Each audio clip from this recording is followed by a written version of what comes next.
इस कहानी को सुनने के बाद आप भी रो पड़ोगे। ये बात है बहुत पुराने समय की। एक भक्त था माधव दास नाम का। माधव दास की पत्नी के देहांत के बाद उसने अपनी पूरी जिंदगी भगवान जगन्नाथ के चरणों में समर्पित कर दी थी। उसकी भक्ति इतनी सच्ची थी कि स्वयं भगवान जगन्नाथ कई बार उसे दर्शन दे चुके थे। लेकिन एक दिन कुछ ऐसा हुआ जिसका माधव दास को डर था। एक दिन अचानक माधव दास बहुत बीमार पड़ गया। कमजोर इतना हो गया कि उसका चलना फिरना भी मुश्किल हो गया। लेकिन उसने भगवान का नाम लेना बंद नहीं किया। फिर उसकी हालत इतनी खराब हो गई कि वह केवल सोता रहा था, न खाना न पीना, फिर भी वह भगवान का नाम लेता रहा। फिर धीरे धीरे न खाना मिलने की वजह से उसका पूरा शरीर असहनीय पीड़ा करने लगा। रात को उसकी हालत इतनी गंभीर हो जाती कि बेचारा तड़प तड़प कर पूरी रात रोता। लेकिन आसपास के लोग उसकी आवाज सुनना भी नहीं चाहते थे। कुछ लोग यह भी कहते थे कि बूढ़ा बहुत दिनों से बीमार है लेकिन मरता ही नहीं है। लेकिन माधव दास सच्चे दिल से भगवान जगन्नाथ का नाम लेता रहा। पूरे दिन उसकी आंखों से आंसू बहते रहते थे।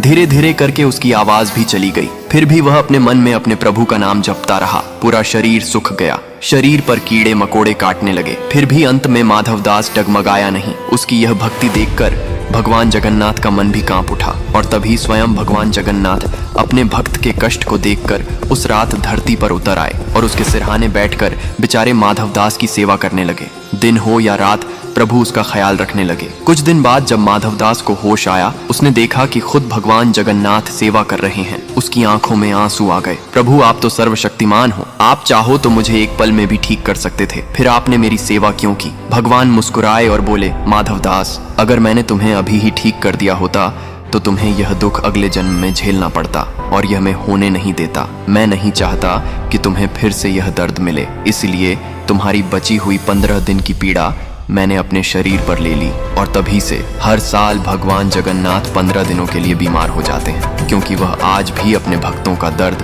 अपने ऊपर लेते हैं। भक्त का प्रेम इतना सच्चा था कि भगवान को भी बीमार होना पड़ा। अगर यह कहानी आपके दिल को छू गई हो तो कमेंट में जोर से लिखो, जय जगन्नाथ भगवान।